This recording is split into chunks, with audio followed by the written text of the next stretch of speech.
wasiat Rasulullah SAW yang lain, maka kalau fikum malam tadillu ba'dahu ila bihi, dan aku telah meninggalkan untuk kalian yang kalian tidak akan tersesat selamanya jika kalian mau berpegang teguh dengannya, kitab Allah, dengan syarat apa?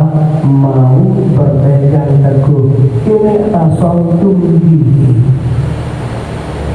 Ada orang mengakunya hafal Quran, ada orang kafir mengakunya hafal Quran, mengakunya dia menguasai Al-Quran, mengakunya dia menguasai tafsir, tapi kok sesat. Bukti sesatnya apa? Masuk Islam saja tidak mau. Masalahnya dia tidak menjadikan Al-Quran sebagai hidayah. Dia menjadikan Al-Quran sebagai ilmu pengetahuan. Maka dia tidak mendapatkan apa yang disampaikan oleh Rasulullah, yaitu kalian tidak akan tersesat. Dengan syarat apa? Berpegang teguh dengan Al-Quran. Zaman sekarang yang dilakukan oleh orang-orang non-muslim itu sama persis dengan orang-orang Arab, Mekah, Madinah, mereka yang tidak mau masuk Islam. Sebagian ucapan mereka itu diabadikan di dalam Al-Quran. Mereka mengatakan Al-Quran itu adalah asatirul awwalin, dongeng orang zaman dulu. Zaman dulu itu berarti zaman sebelum Islam. Ada lagi orang Mekah yang mengatakan Al-Quran itu hasil belajar. Ada lagi orang Mekah zaman itu yang mengatakan Al-Quran itu cerita dari Ahlul Kitab yang disambung jadi satu, jadilah Al-Quran. Bapak Ibu rahimahullah, zaman sekarang orang-orang kafir mengulang persis dengan yang pernah disampaikan oleh orang-orang kafir Mekah, mengulang persis. Hanya saja bahasanya beda.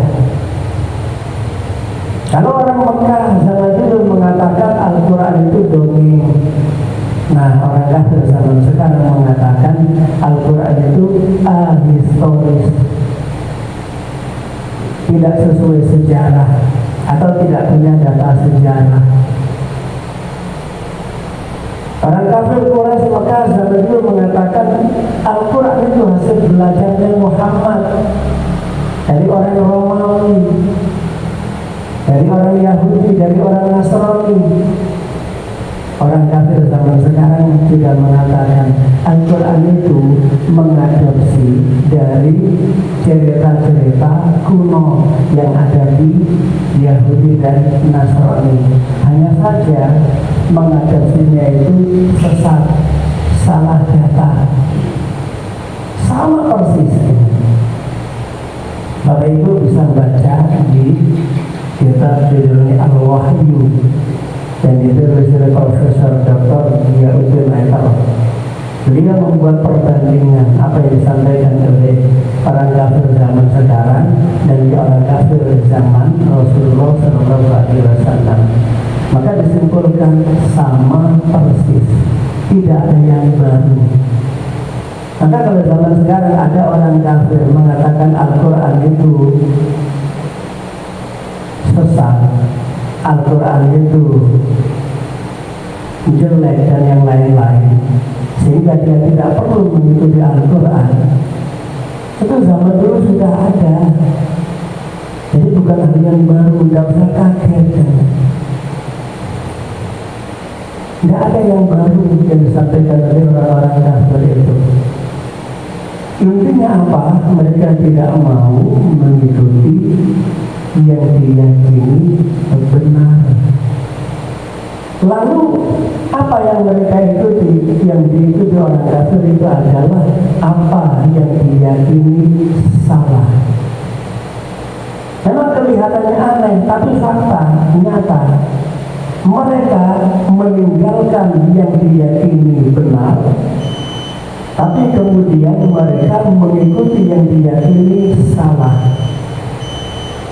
Alasannya, faktornya apa? Faktornya adalah gengsi. Mereka menerima kebenaran tanpa dalil. Jadi orang kafir itu menerima kebenaran tanpa dalil. Jadi persis seperti yang dijelaskan Al-Quran, Inna wajadna aba'ana ala ummati. Kami mendapati warisan dari nenek moyang, lalu diikuti. Dan nenek moyang yang mengatakan ini benar, maka anak turun meyakini ini benar. Ketika terbukti salah, maka tetap diikuti meskipun diyakini salah. Jadi makanya mereka sepakat ini kitab suci ini sesat, yang benar Al-Quran, tapi tetap yang diikuti yang sesat. Al-Quran yang benar tidak diikuti. Bahkan mereka terus membangun alasan-alasan untuk menyesatkan yang benar. Dan itu tidak akan selesai sampai kiamat kurang 1 hari, tetap masih ada seperti itu. Selagi iblis setan itu masih ada, maka orang-orang yang mewarisi perilaku Quraisy Mekah yang kafir itu akan tetap ada. Lalu bagaimana kita? Nah, kita harus membentengi diri, harus memahami. Maka zaman sekarang banyak sekali para ulama, para ilmuwan, para peneliti itu yang berusaha untuk memahami apa yang dimiliki oleh orang lain. Apa yang dimiliki oleh orang selain Islam itu? Oh, ternyata ini.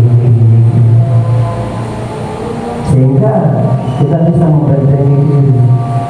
Kenapa mereka menyalahkan yang benar? Karena mereka salah.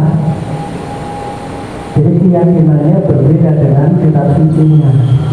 Karena keyakinan dibangun, kitab sucinya menyusul.